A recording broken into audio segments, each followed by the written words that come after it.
आज আমি বানাবো সবার পছন্দের গোবি চিকেন। তার জন্য আমি নিয়েছি ফুলকপি। অ্যাকচুয়ালি হিন্দিতে ফুলকপিতে কে গোবি বলে, সেই জন্য এটার নাম গোবি চিকেন।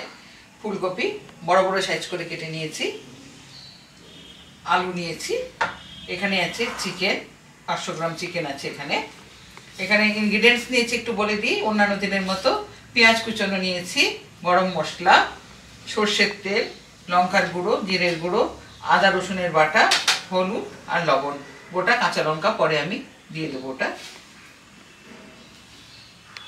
গরম জল দিয়ে এটা একটু ভিজিয়ে রেখেছিলাম অন্যান্য দিনের মতো, কারণ এখানে পেস্টিসাইড প্রচুর থাকে। সবাইকেই বলছি খুব সাবধানতা অবলম্বন করবেন। ফুলকপি বা কোনো শীতকালীন সবজি গরম জলে নুন দিয়ে একটু ভিজিয়ে রাখার চেষ্টা করবেন। তেলটা আমার গরম হয়ে গেছে, হলুদ দিলাম। এবার আমি একটু আলুটা ভেজে নেব।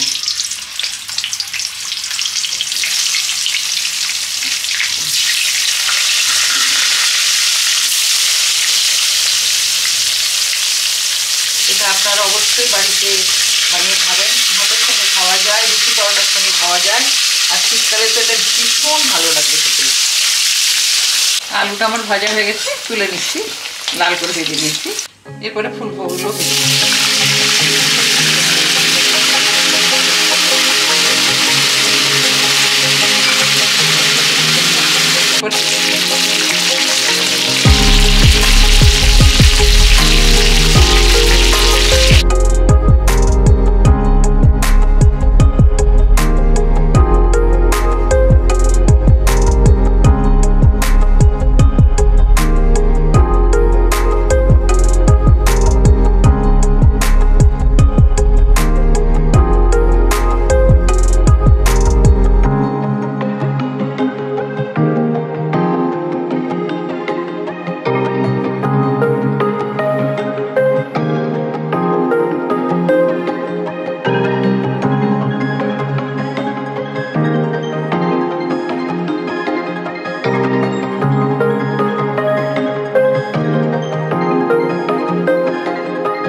একবারে অতিষ্ঠ করা গরম জায়গায় গ্রীষ্মের দাবদাহে মুখে জল আনার জন্য একটা ছোট্ট রেসিপি, রোদে বসে খাইয়ে সবার সঙ্গে আরাম করে খেয়ে যেটা উপলব্ধি করা যায়, আনন্দ পাওয়া যায়, এরকম একটা ছোট্ট রেসিপি আজকে আপনাদের সামনে আমি নিয়ে এসেছি।